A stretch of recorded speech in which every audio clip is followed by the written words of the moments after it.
everyone, Sheldon Dingwall here, and we're at the beautiful Site Hotel in Mannheim, Germany. The event going on is Guitar Summit 2018, and I have with me here Philip Rehm. He's a wonderful bass player from the Netherlands, originally from Germany, and he does really interesting work. If you've seen his videos online, you'll know what I'm talking about. Very interesting work with odd time signatures, but somehow he's able to make them groove and be accessible. Phil's been playing bass for a lot of years, and here he is, Philip Rehm. Hi Sheldon, nice to meet you finally. You've been a Dingwall artist for quite a while now, I think since 2012? Yeah, 2012 I got the hold first time of your Super J, and it took me a little time to get used to the fan fret, and since then I love it and post videos and you like them, and I'm happy about that. So you've got some really interesting projects going on. There's an upcoming one where you're working with an opera singer, is that correct?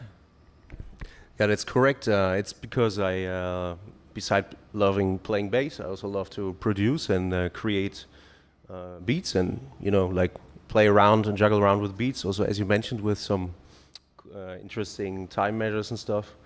So I happened to create that track, and this opera singer that I knew already, she just loved that one and wanted to do something on top.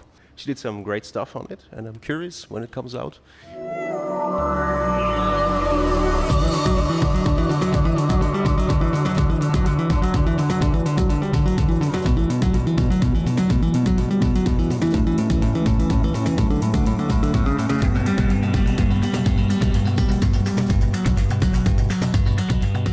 Actually, the stuff that I played there came when I was practicing classical music, which I sometimes do in between. It's nice for the mind, you know. It's like different stuff than you normally do. These classical things are very nice to do because they have these long movements and nice harmony changes. And yeah, that's what comes now. Now you mentioned you do some tapping, and you also mentioned that not everybody likes tapping, but I think you should check out Phil's tapping because he adds a rhythmic element to it. And as far as I understand, you're not a drummer, but I could have sworn that you've got a drumming background because your music is so rhythmic and so rhythmically complex.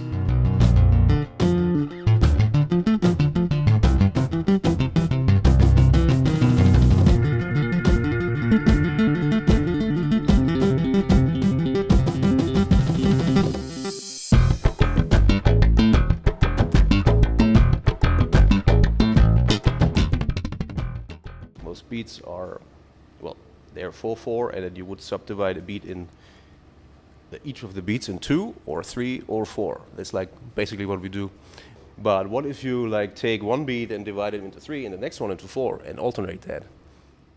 So give me an example of a groove where you've got subdivided by 3 and then followed by 4 and then 3 and then 4. How would that sound? 1 2 3 1 2 3 4 1 2 3 1 2 3 4. And for me, I mean, you know, this roll's a bit different, but you still have your backbeat feeling. Yeah. Only they sit a bit on an odd place.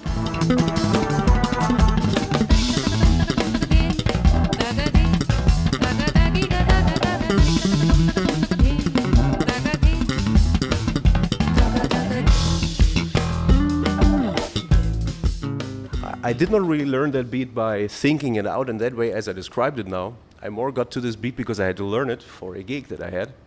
And that was a while ago, quite a long time ago, with an Afghanian singer. And quite a pop star actually. He's partly living in Germany also.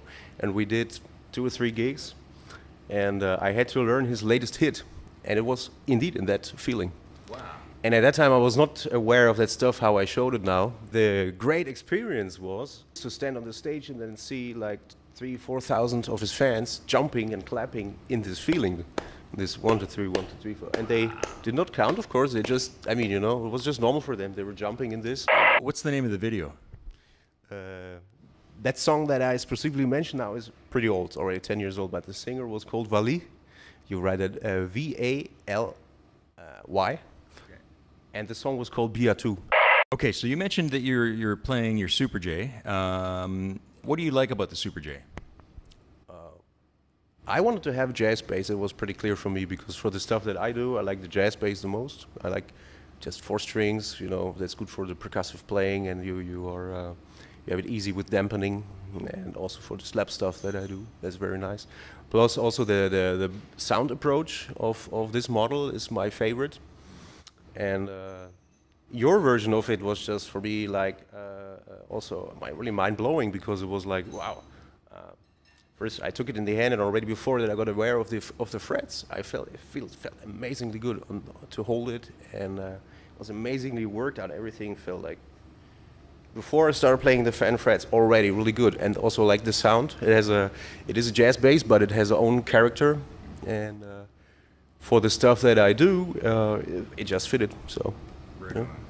Then I started to play it and got used to this fan frets. It took some days, I remember, driving then in the car, and also my field of view like also fanned a little bit in the beginning.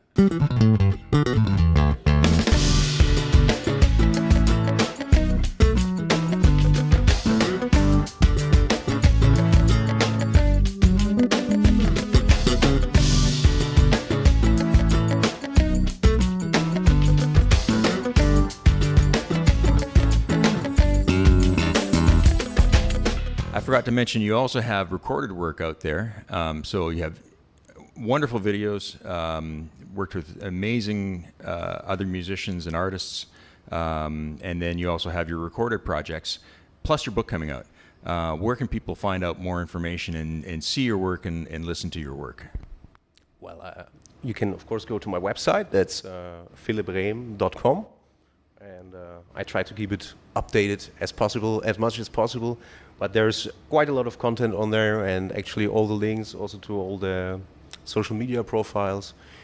And Instagram and Facebook is pretty updated always. And I plan also to for the book to prepare some also interesting videos to explain that stuff and give some inspiration already how the concept works and what you can do with it.